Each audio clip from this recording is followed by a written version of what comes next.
Прошу, народный депутат Олег Царев.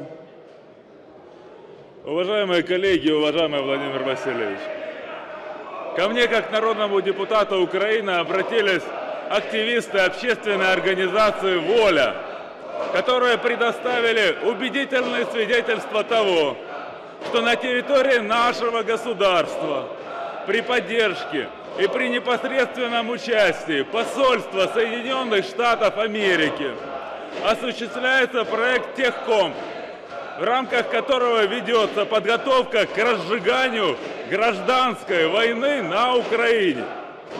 Проект «Техкомп» направлен на подготовку специалистов по информационным войнам и дискредитации государственных институтов современных медиа, потенциальных революционеров для организации протестных действий, свержения государственного режима. Проект находится под патронатом и кураторством посла Соединенных Штатов в Украине Джеффри Пайета.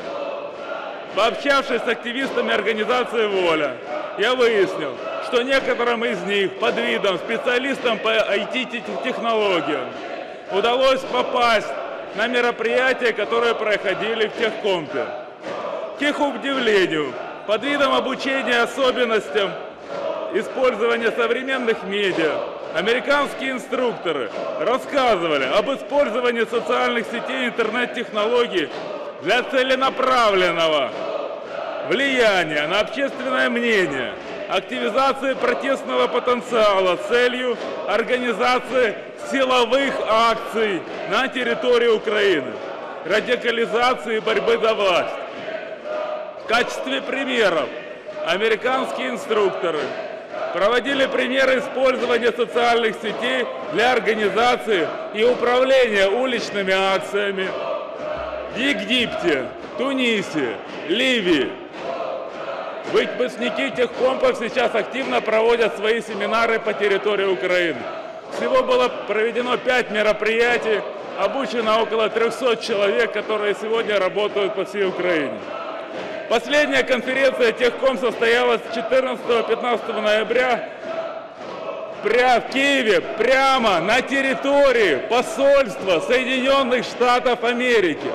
Вы мне скажите, где еще, в какой стране мира неправительственная организация будет работать и проводить свои мероприятия прямо на территории посольства Соединенных Штатов? Это неуважение к государству Украины, к народу Украины. Я обращаюсь в правоохранительные органы Украины с таким вопросом. Не нарушают ли представители посольства США, которые организуют конференции Техком и представляют для их проведения дипломатические... Дайте завершити. Говорите. Декларация ООН 21 декабря 1965 года о недопустимости вмешательства во внутренние дела государства, о защите их независимости и суверенитета, в частности статей 1, 2 и 5. Я прошу считать мое обращение официальным запросом и провести расследование по вышеуказанным данным. Спасибо.